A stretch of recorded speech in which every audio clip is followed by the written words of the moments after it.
जीवन में आते हैं, आदिदैविक, आदि भौतिक, आध्यात्मिक। 3 प्रकार के ही कष्ट हैं हमारे जीवन में। सबसे पहला कष्ट देह का, शरीर को बीमारी हो जाना, रुग्ण हो जाना, कष्ट हो जाना, पहला कष्ट का कारण। दूसरा कष्ट का कारण क्या है? आदिदैविक, प्रकृति के द्वारा कष्ट हो जाना, सर्दी की वजह से, धूप की वजह से, वर्षा की वजह से, बाढ़ की वजह से, भूकंप की वजह से, आदिदैविक। और तीसरा कष्ट का कारण होता है अपनों की वजह से, मित्र की वजह से, पत्नी की वजह से, पिता की वजह से, बच्चों की वजह से, पड़ोसियों की वजह से। ये 3 ही दुख के कारण है हमारे संसार में, और चौथा कोई दुख का कारण नहीं। आदिदैविक, आदि भौतिक, आध्यात्मिक। या तो खुद से दुखी, या अपनों से दुखी, या प्रकृति से दुखी। चौथा कोई दुख का कारण नहीं है। इन तीनों प्रकार के तापों का ठाकुर जी क्या करते हैं? उपशमन करते हैं। कितनी अच्छी बात है कि कष्ट दूर नहीं होते, कष्ट तो आते हैं, पर उन कष्टों से होने वाली जो स्थिति है वो स्थिति दूर हो जाती है। शारीरिक कष्ट होगा पर इतने विचलित नहीं होगे आप, अपने कष्ट देंगे पर विचलित नहीं होगे आप, प्रकृति से कष्ट मिलेगा लेकिन विचलित नहीं होगे आप। ये विचलनता ना होना, ये एक भक्त का स्वरूप है।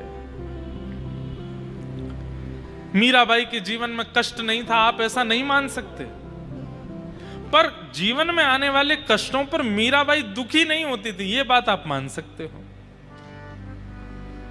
और भक्त ऐसा ही हो जाता है, कष्ट आने बंद नहीं होते, कष्टों से जूझना सीख जाता है, कष्टों से लड़ना सीख जाता है।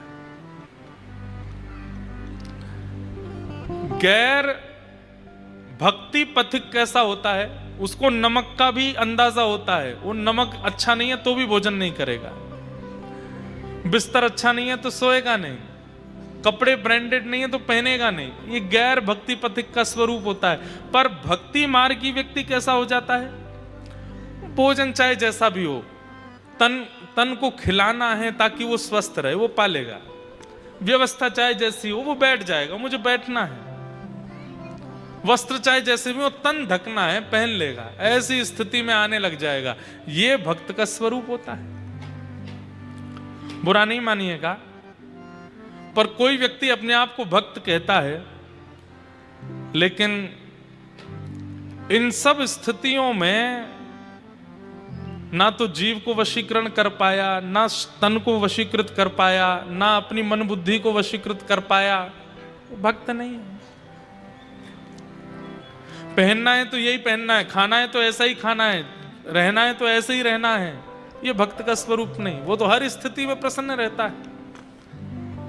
और इसी को कहते हैं तापत्रय विनाशाय। ठाकुर जी हर प्रकार के तापों का विनाश कर देते हैं, मतलब फिर उसको किसी भी चीज से ज्यादा फर्क नहीं पड़ता, वो सम हो जाता है। जहां ले चलोगे वहीं मैं चलूंगा,